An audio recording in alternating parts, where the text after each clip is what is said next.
This is MRTI Radio, and this is Garnet Rogers. Brooding ghosts of this dark night have gone from bush and town. My spirit revives in the morning breeze, though it died when sun went down. The river is high, the stream is strong, the grass is green and tall, and I fain would think this world of ours is a good world after all.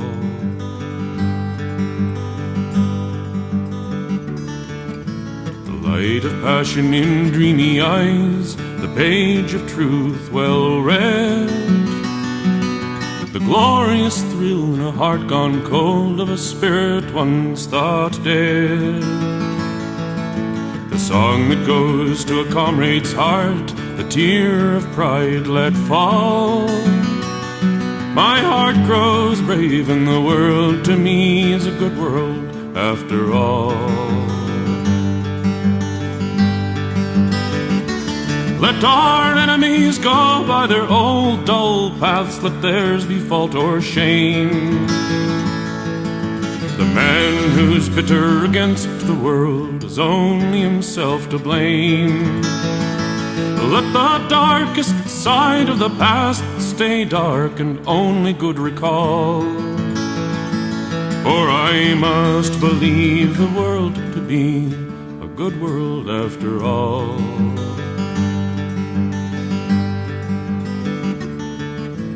Might well be I saw too plain, or maybe I was blind, but I'll keep my face to the dawning light, though the devil stand behind. Though the devil stand behind my back, shall I see his shadow fall?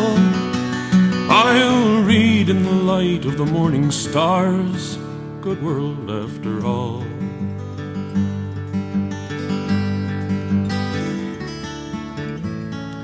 Rest for your eyes, our weary love, he drove the worst away.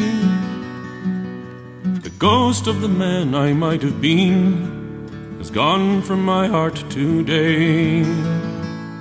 We'll live for life and the best it brings, till our twilight shadows fall. My heart grows brave and the world to me is a good world after all.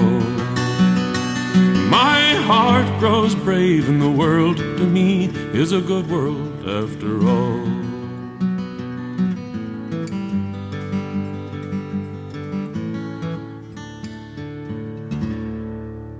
Hello, this be Garnet. Yeah, that's what's left of him, yeah. Well, I'll take what's left of him. Hey, it's Rob calling from Fredericton. Are you good to have a chat for a couple minutes, my friend?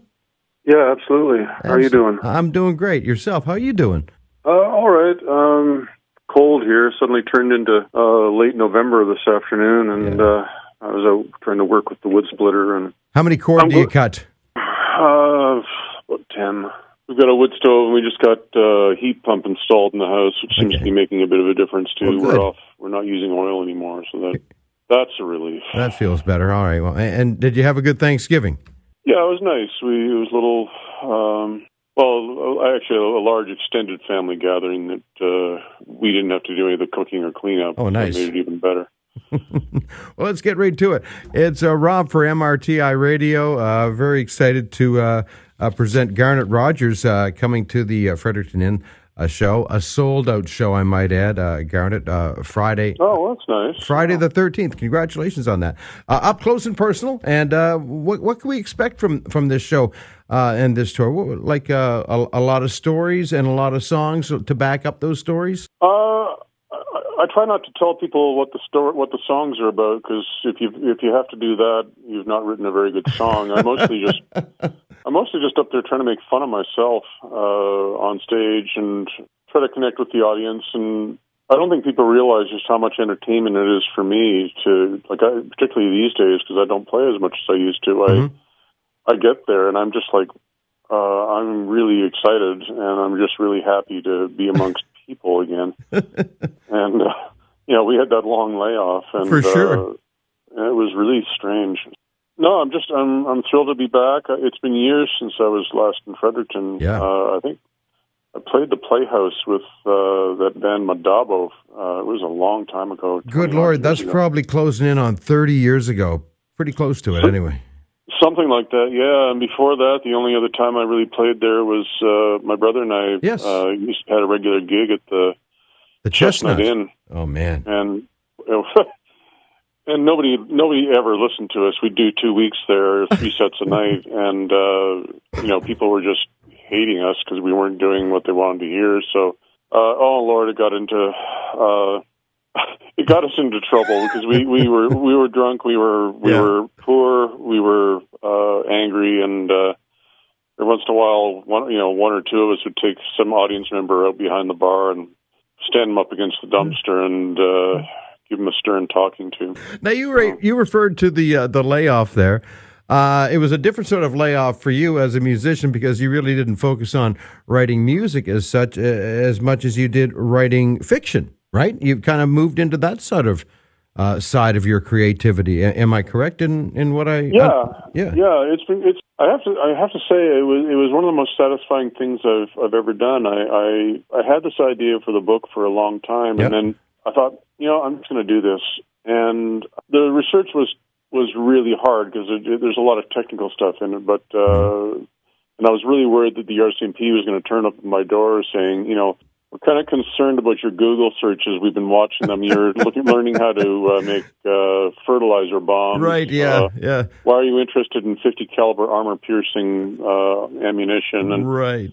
But it's kind of a liberal revenge fantasy, and it takes place in the States. And God, I had fun doing it. I had so much fun writing it. And yes, there is revenge. There's some violence, but there's two guys who are sort of our heroes, and I loved writing the dialogue between them and developing their friendship. And well, that's awesome.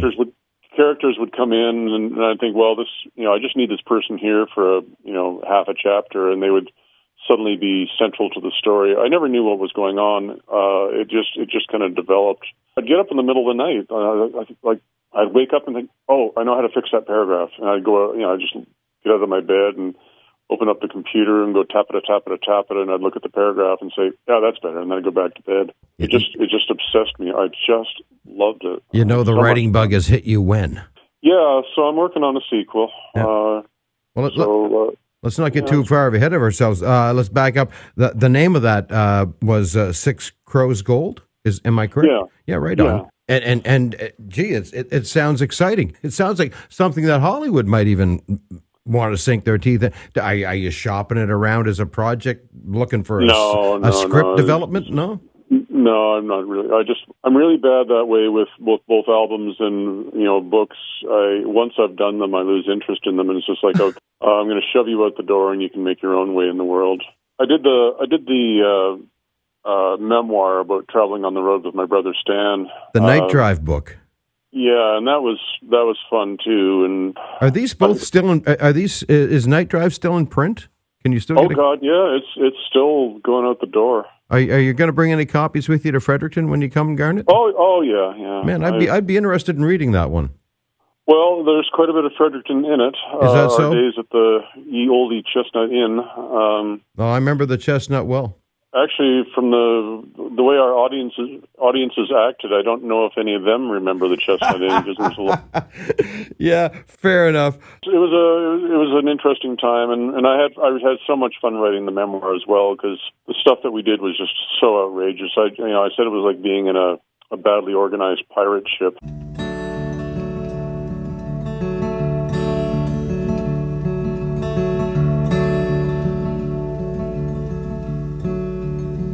I was driving west through the Bighorn Mountains. The hills were heavy with new fallen snow. The sun-bright hills dappled like a pony. Was driving hard, I had miles to go. And a magpie flew across the mountain highway. It flashed and tumbled through trees, and I thought of you, and my heart was lifted, floated with that magpie on the morning breeze. Oh, where I go, you go with me, though the miles keep us apart. Your kisses on my lips, your face before me, and your gentle hand always on my heart. We are breathed the summer lightning, we are swift as swallows' flight, we are sparks that spiral upward in the darkness, in the night. We are frost upon a window, we won't pass this way again. In the end, dear, only love remains.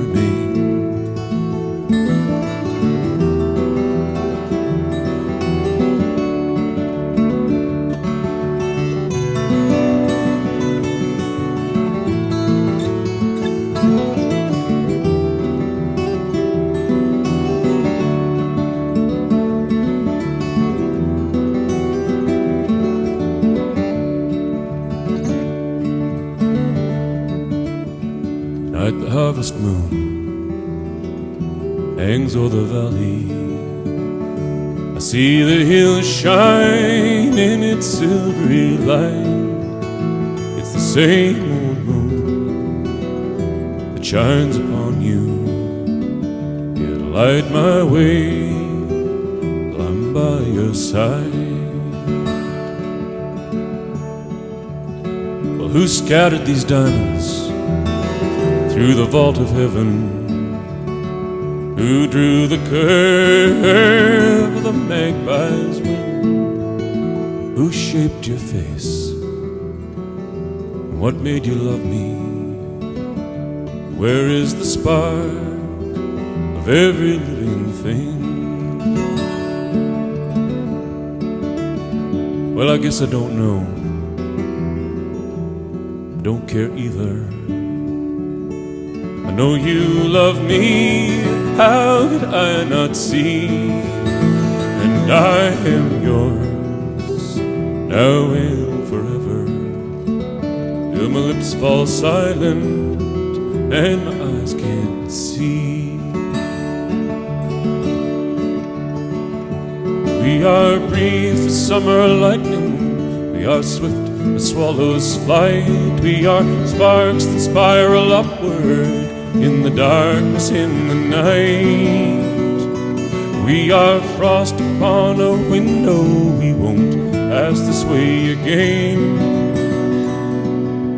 In the end, dear, only love remains. We are breathed the summer lightning, we are swift as swallows' flight, we are sparks that spiral upward in the darkness, in the night. We are frost upon a window, we won't pass this way again. In the end, dear, only love remains.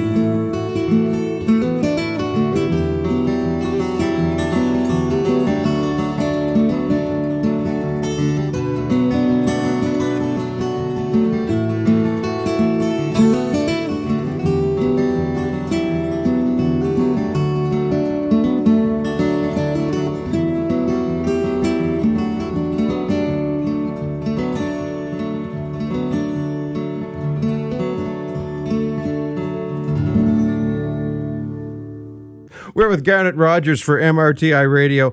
Again, a sold-out show at the Fredericton Inn. Definitely, there's an appetite to have you back in our city again. You've worked with a lot of artists over the years, Garnet. You've had quite a career. I was reading up on some of the people that you have kind of worked with in the past, and a couple of stuck out. I'm going to ask you for maybe a quick remembrance of either, if you have any. Guy Clark. What do you remember from working with Guy Clark? I asked him one time, I said, you seem so calm on stage. And this was really instructive for me.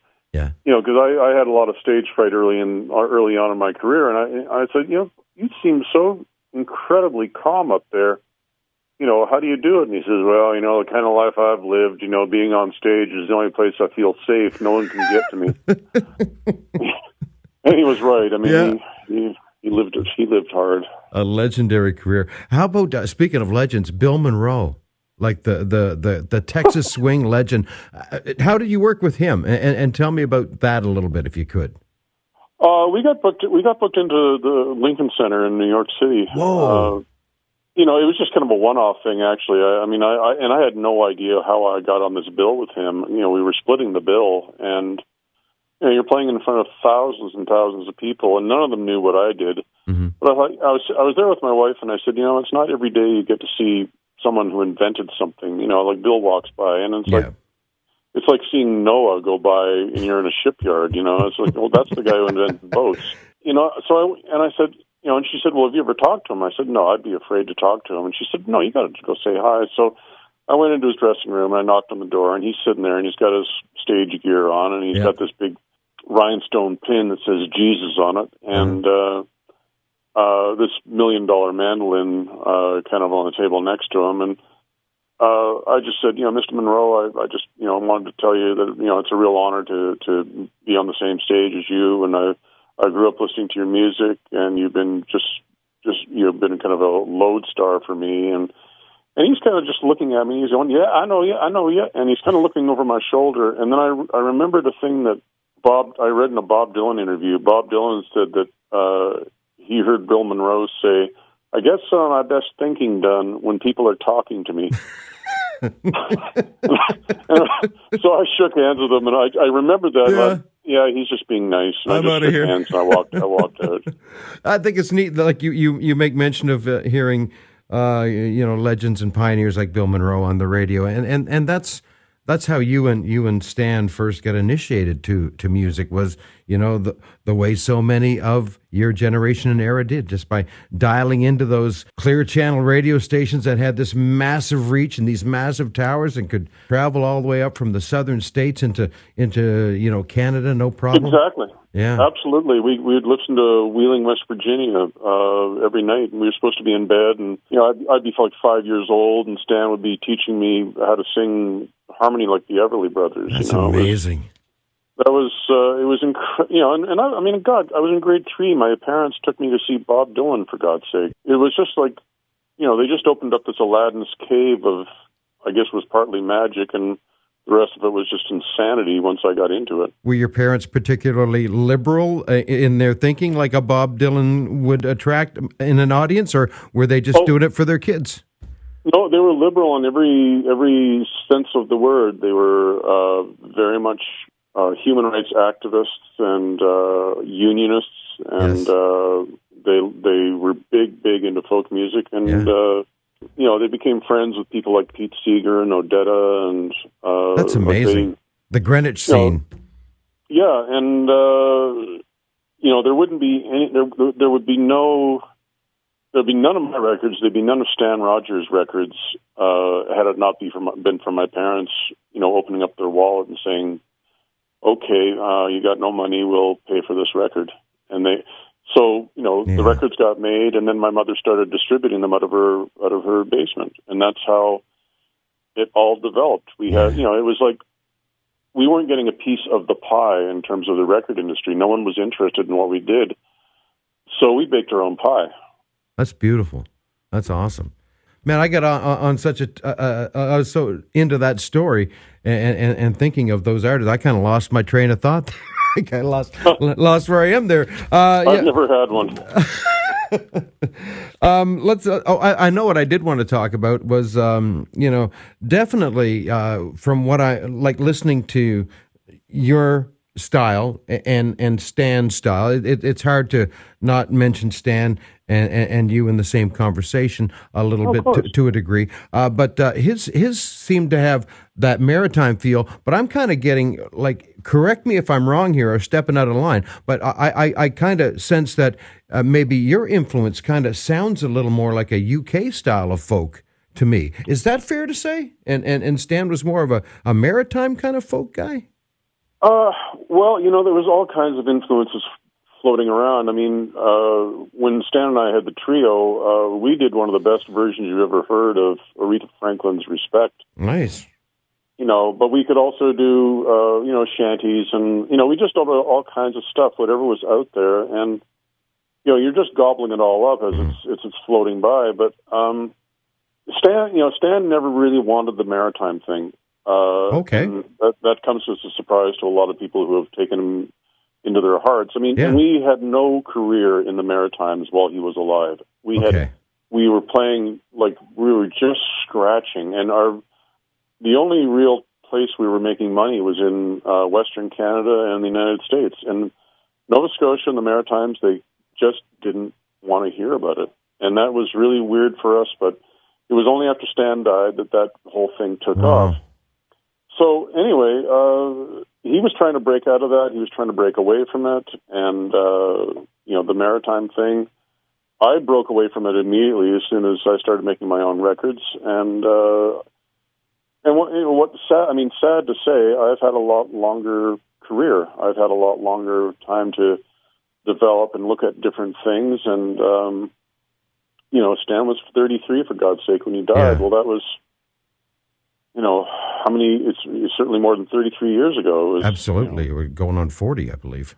Yeah, 40 years. So, I mean, I've had 40 years to do other things, and I've been, I've delved into, composers like Ralph Vaughan Williams in Britain and Prince and God help me, Taylor Swift. I'm a big Taylor Swift fan.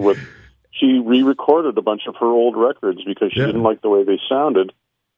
And I was in a record store one day, and I thought, God, I love that. Who the hell's that? And the guy said, that's Taylor Swift. And I said, you're kidding. Taylor Swift is that unavoidable star right now. She's just a supernova. And people are hating her because, she's this and she's that, and she's got too many boyfriends, and she's too popular. Well, same thing when the Beatles hit. I mean, I'm sorry, but this is catching people's attention. Yeah. And so, I listen to everything. One of the biggest thrills I ever had in my life was playing with a West African singer from Mali named Rakia Traore. She was this incredible, extraordinary singer, and I got to play with her for a couple of hours. She didn't speak English. We had a bit of French in common. Okay. But we were just communicating through music, and she had these crazy African rhythms, and we were just sitting on stage, just trading all this stuff off, and that's the thing you live for when you're doing music. It's like these moments that you never would have expected to happen. Garnet Rogers up close and personal this Friday at the Fredericton Inn. I noticed you are asking for food bank donations. It's it's always that time of year, and people are still. I mean, it's just getting harder and harder for folks. It is.